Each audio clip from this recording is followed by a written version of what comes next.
Nick Carter, famous for chasing crime.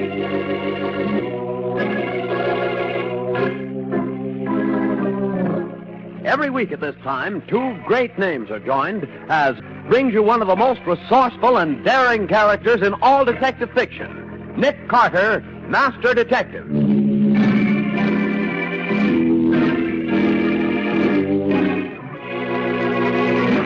Careful crossing the street, Patsy. I'm watching, Nick. Hey, wait, look at that car come. Boy, is he traveling. Why, that crazy fool. Nick, he's driving on the wrong side of the street. What's the matter with the idiot? Nick, look out, he's headed right for us. Get back, Patsy. Get behind the car. Jump!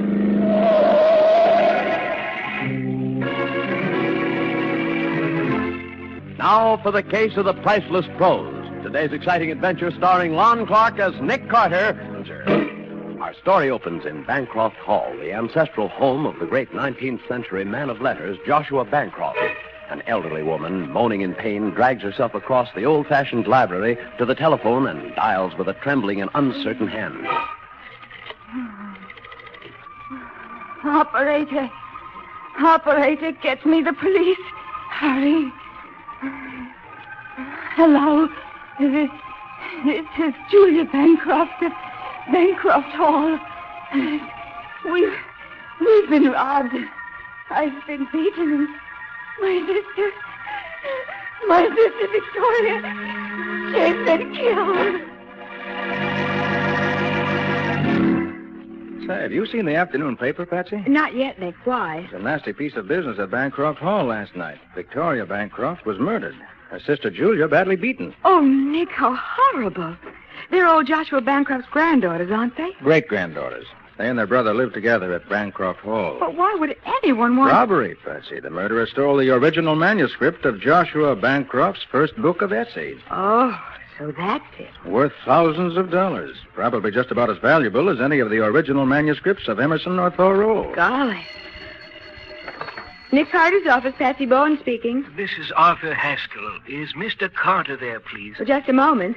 It's for you, Nick, and Mr. Arthur Haskell. Art Haskell? What? Hello. Hello, Nick. Art, it is you. How are you? I must see you, Nick, today, if possible. It's important. Why, what's up? I'd rather not discuss it on the telephone. Will you come to my store this evening after closing time? Why, of course. How's 8 o'clock? Good. I'll be looking for you. Well, that's strange. Who's Arthur Haskell? He's an old friend of my father's. I've known him since I was a kid. He owns the Haskell bookstore. Deals in rare books and old manuscripts. Nick, isn't that a funny coincidence? That he should call just when we're discussing the Bancroft robbery? Oh, I wonder whether it is a coincidence.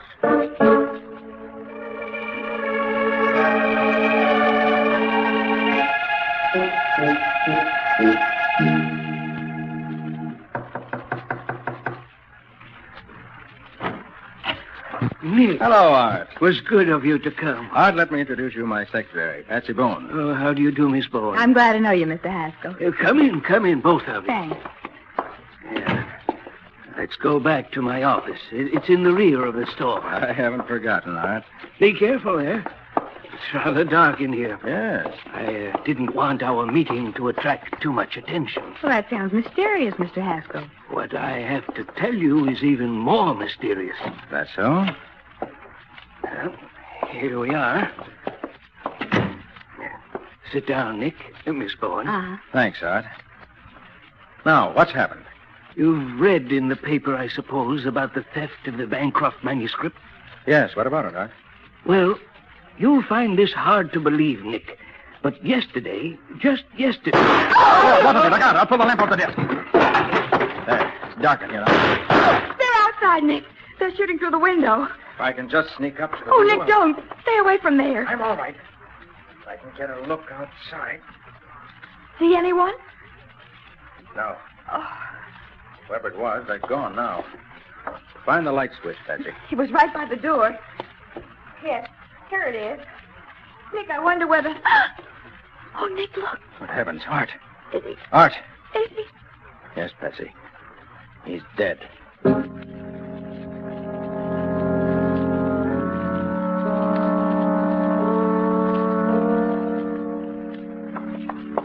Oh, everything's so old and musty here, Nick. Well, I'll bet no one's even opened a window in Bancroft Hall since Joshua Bancroft died. Here's the library. Butler said we'd find Julia in here. Well, she can tell us if there's a connection between Haskell and the Bancroft manuscript. Charles? Miss Bancroft? Yes? And you're Mr. Carter and Miss Bowen. Yes. Forgive me for not getting up, but my doctor says I can't move from this couch. Of course. We understand, Miss Bancroft. Sit down, won't you? Thank you. I'm so glad you called. I know if anyone can find the man who killed my sister and stole great-grandfather's manuscript, you can, Mr. Carter. You say the man who killed your sister. Are you certain it was a man? Oh, positive, Mr. Carter. Oh, I see. Now tell me, what time did the robbery take place, Miss Bancroft? It was about 10:30. I was in my room on the second floor when I heard Victoria scream. I started down the stairs, and then there was a shot. I see. And then? I rushed into the room. And just as I stepped through the arch, I was struck on the head 2 or 3 times. With what? Do you know, Miss Bancroft? Yes, the base of that desk lamp over there. That's all I remember until I came to. Then I saw the safe open. The manuscript was gone, and Victoria was dead. Well, let's see if... Oh, just a minute. At what? What are you doing at those draperies, Mr. Carter? Just this. Taylor! How do you do, Mr. Carter? I don't know who you are, but the next time you hide behind draperies, be sure your feet don't show. Mr. Carter, this is my brother, Taylor Bancroft. I was just coming in to get a book. Were you? What book? What book? Why, Never mind. I have one more question to ask you, Miss Bancroft. Yes? Have you any idea who could have done this? Why, anyone might have done it. So many people knew of great-grandfather's manuscript. And nearly everyone knew that it was kept here. True enough, but no ordinary thief would steal a rare old manuscript. It's stolen by a person who knew how to dispose of it. Well, there are several people here in the city who know a great deal about old books. Do you happen to know the names of any particular individuals? Why, I know who would know, Julia. Carl Van Leyden. Professor Van Leyden? Yes, he's the best-known authority in the field. I'm sure he'd be glad to help you. Thank you, Miss Bancroft. Think I'll pay him a visit right now.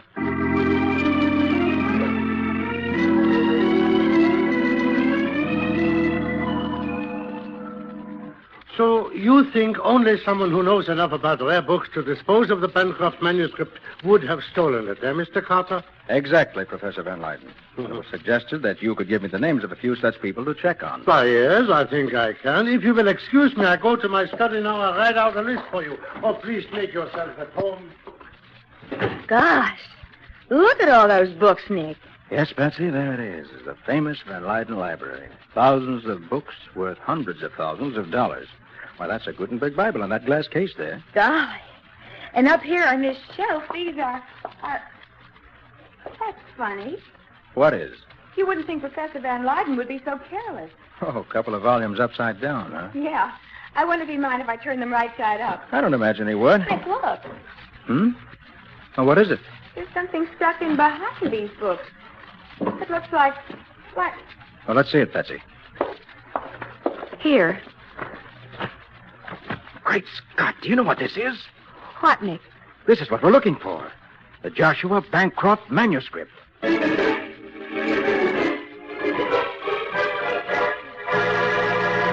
In amazement and disbelief, Nick and Patsy stare at the bulky sheaf of yellowing pages.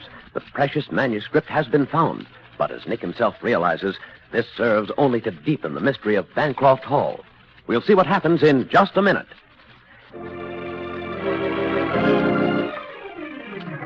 And now back to the case of the Priceless Prose. Today's adventure with Nick Carter.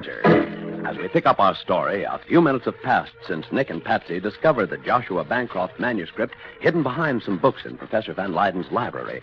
The professor is just returning from his study. Here, Mr. Carter. I have made a list of a few people you might want to talk to. Right now, Professor, you're the only person I want to talk to. Yes, Professor. We found the Bancroft manuscript. I see. And you believe that it was I who broke into Bancroft Hall, stole the manuscript, killed Victoria Bancroft, and beat up her sister? Well, didn't you? Of course I didn't. I came by the manuscript quite innocently. I was about to buy it. From whom? From a friend of yours, Arthur Haskell. Arthur Haskell. I don't believe it. It's the truth, Miss Bourne. Haskell stopped by here only day before yesterday to let me examine it. I was about to call to arrange for the purchase when I heard that it had been stolen from Bancroft Hall the night before. Why didn't you notify the police that you had it? Well, frankly, I was frightened, Mr. Carter, particularly when I heard of Haskell's death. I realized that I had no proof of how the manuscript came into my possession. And Arthur didn't tell you how it had come into his possession? No. How much were you going to pay him for it? I was prepared to offer $73,000. 73,000. Ooh. Professor, why exactly 73,000? Well, I did considerable investigating in the matter about 6 weeks ago. And from the inquiries I made, I feel that 73,000 is about what a keen collector would pay for the manuscript today. Why were you so interested in the Bancroft manuscript 6 weeks ago? I wasn't. I appraised this as a favor to Mr. Arnold Gibson, Who's Arnold Gibson? a stockbroker here in the city, an old friend of the Bancroft family, or so he said. Did he say why he wanted it appraised? No, he did not, but he seemed to feel it was very urgent. Nick, something tells me it's urgent that we see this Arnold Gibson. Right, Patsy. Professor, with your permission, I'm taking this manuscript with me. It's evidence on one or perhaps two murder cases. I understand, Mr. Carter. Thank you. Now, Patsy, you go back to the office. I'm going to pay another visit to Bancroft Hall. But what am I going to do at the office, Nick? You're going to put the manuscript in our office safe and leave it there. We're not carrying $73,000 worth of prose around in our luggage compartment.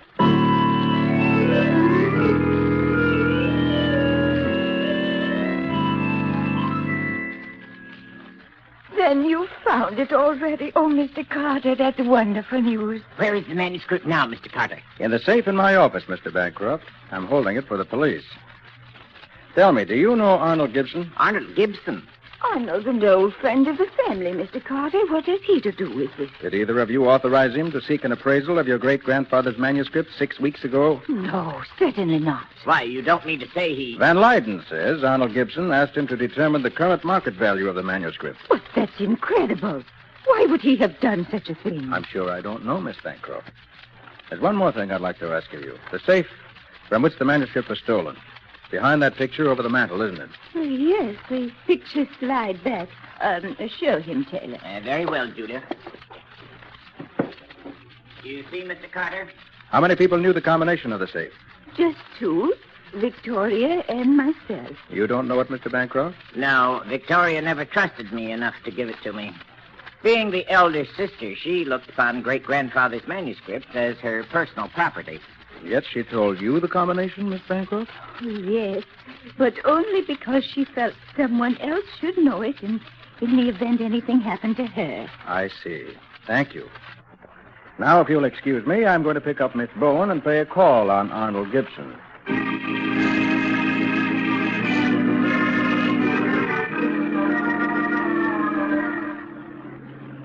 Uh-oh, slow down, Nick. Isn't that the property arms up ahead where Arnold Gibson lives? Oh, yes, I think it is. Uh-huh. Oh, no use turning around here. We might as well park over here. Right. Careful crossing the street, Patsy. I'm watching. Come on. Hey, wait, Patsy, wait. What? That car coming. Boy, is he traveling. Why, that crazy fool. Nick, he's driving on the wrong side of the street. He must be drunk. Nick, look out. He's headed right for us. Get back, Patsy. Behind that car. Jump! Oh, great grief. That was close. Nick, whoever was driving that car deliberately tried to run us down. That's obvious. Did you see who it was? No, I was too busy getting out of the way. Me, too. Nick, I bet someone was trying to keep us from talking to Arnold Gibson. Maybe so. This makes me all the more interested in meeting the gentleman.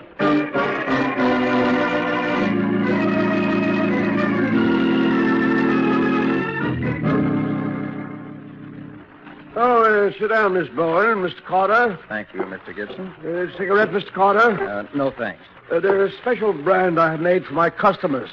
They're called Arcadias. Oh, sorry, I don't use them. Oh, I see. Well, what can I do for you? Mr. Gibson, you can tell us why you asked Professor Van Leyden to ascertain the market price of the Bancroft manuscript. Why, and just what business is it of yours? 2 murders make it my business, even though the manuscript has been recovered. Oh, you've got it back? I have, safely stowed away in my office safe. Oh. Are you going to tell me what I want to know? Carter, I had the Bancroft manuscript appraised because I was tired of waiting for the money Taylor Bancroft owes me. Bancroft owes you money? $55,000, sir. Whew, that's a lot of money. Taylor was playing the market. He lost, didn't have the money to cover. I advanced it for him. And you wanted to find out whether he could raise enough on the manuscript to pay you back. That's right, Mr. Carter. I see. Well, thank you, Mr. Gibson. Not at all. All right, Patsy, shall we go? Where now, Nick? I'm taking you home. I'm going over to the athletic club. The athletic club? What for? Think a good brisk rub down will do me good. And a good night's sleep, and I'll be ready for another busy day tomorrow.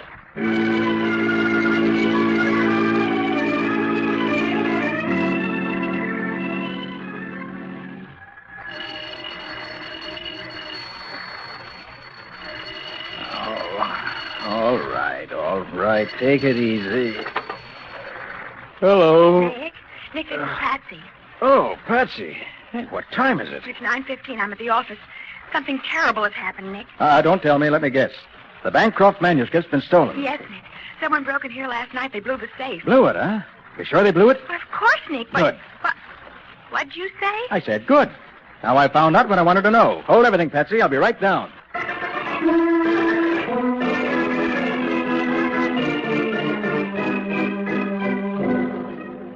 Nick, how can you be so calm when the Bancroft manuscript has been stolen again? Well, for one thing, it hasn't been stolen. What? You look in the safe in my private office, that new burglar-proof one we put there last year, you'll see that it's still there. But, Nick, I put it in the old safe the way you told me to. Yes, I know. But after I left you last night, I came back here.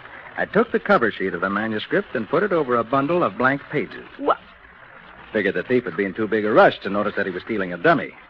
But I put the manuscript itself in the new safe. Then you expected the manuscript to be stolen. I hope it would be. That's why I took care to mention in front of every single suspect in the case just where it was hidden. But, Nick, why on earth? Because... Uh-oh, now, wait a minute. What are you looking at, Nick? This ashtray by the chair here. Wasn't here when I left last night. It wasn't? And there's only been one person in the office since. The person who stole the dummy manuscript.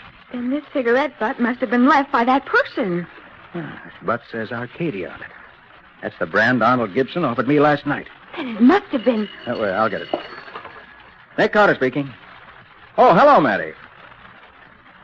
What? What's that? Nick, what is it? I see. Yeah, it does, doesn't it? Well, okay, Matty. Thanks for calling. What do you say, Nick? He says the case of the Bancroft manuscript is solved. Solved? Police just found Arnold Gibson dead. Oh. Where? Out on Riverside Road. Apparently his car skidded and went over an embankment. But how does that solve the case? They also found the dummy manuscript. It was in the car with him. So that settles that. Not quite, Patsy. Hmm? What do you mean? Get your hat. Well, where are we going? To the morgue. I want to take a look at Arnold Gibson's body.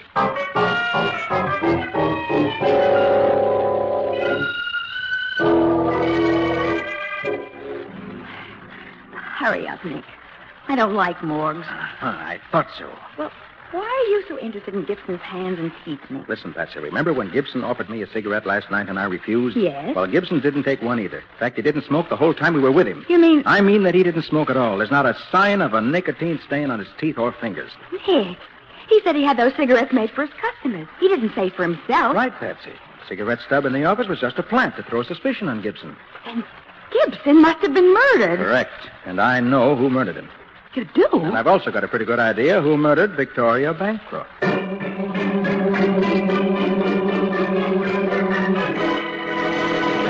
Confident that he has solved the mystery, Nick turns away from the body of Arnold Gibson. We'll bring you the conclusion of today's adventure in just a minute.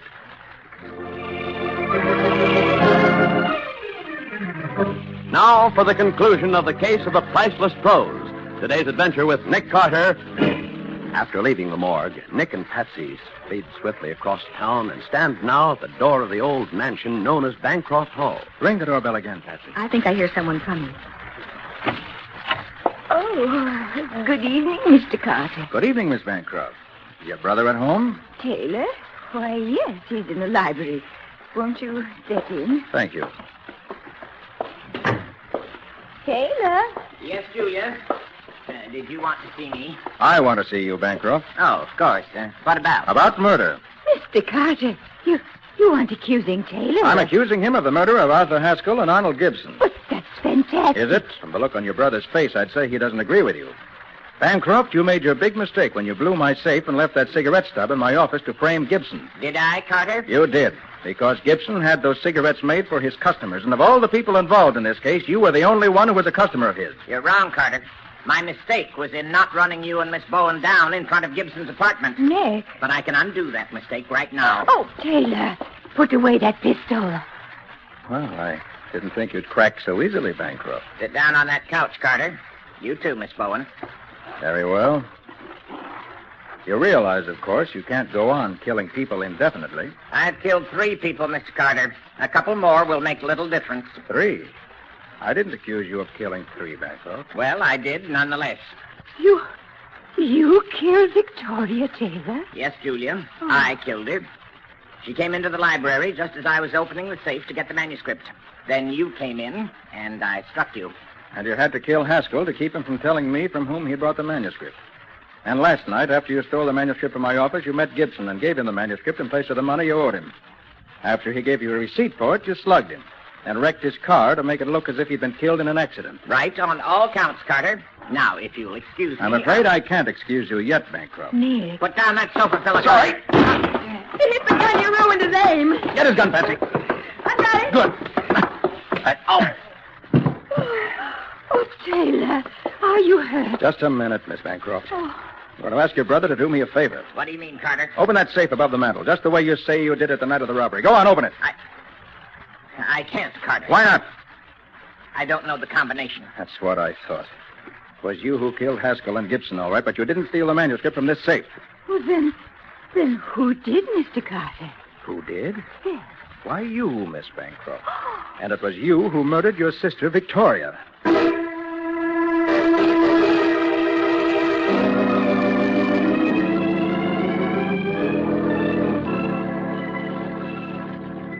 Okay, Matty. Thanks for calling. Well, Patsy, that's that. Julia Bancroft just dictated a statement. She confessed that she killed Victoria? Yep. Pretty much the way I figured it. Huh? She stole the manuscript, then took it down and sold it to Art Haskell. Uh-huh. The next day, when Victoria accidentally discovered that it was gone, she was furious, of course. She accused Julia of taking it. There was a fight. In a fit of temper, Victoria struck Julia with the lamp face. Then Julia, in turn, shot and killed Victoria. And framed the whole story of the robbery? Right. But why did Julia take it, Nick? It was Taylor who was in debt to Gibson. True enough, Patsy, but what Gibson didn't know was that Julia was the one who'd prodded Taylor into playing the market. Oh, I see. In fact, I see everything except how you figured out it was Julia. Well, I got my first clue to that when the old safe here in our office was blown open. Well, what did that prove, Nick? Proved that the killer wasn't a safecracker, a professional thief. If he'd opened the safe in Bancroft Hall just by his sense of touch, he'd certainly have done the same thing here. Oh, but he didn't. He used an explosive. Precisely. And that told me that the person who took the manuscript out of the Bancroft safe must have known the combination. I get it. Then I got to thinking about Art Haskell's last words just before he died. Remember what they were, Patsy? Why, yes, he said, yesterday, Nick. Just yesterday. Right. Well, it seemed logical that what he was going to say was, yesterday, Nick, just yesterday, I bought the Bancroft manuscript. In other words, the thing that was worrying him that made him call you was that he actually had the manuscript before the papers announced it was stolen. Exactly. When I realized that, I knew that either Julia or Taylor had sold it to him. And Julia was the only one, besides Victoria herself, who knew the combination. Yes, but I didn't rely on their words. That's why I ordered Taylor to open the safe. And when he couldn't do it, I knew he was covering for his sister. So Julia had to be guilty. I see it all now, Nick. Well, that's the end of Bancroft Hall. And of the Bancroft line, too. Of the line, maybe, Patsy. But Americans will still be reading old Joshua's essays long after the crimes of his great-grandchildren are forgotten.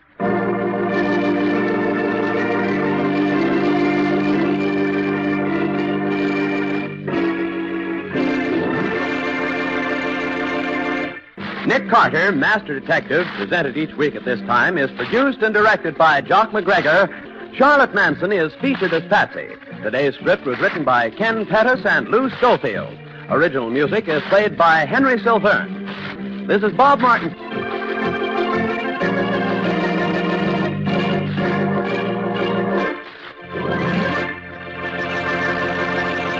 This is the Mutual Broadcasting System.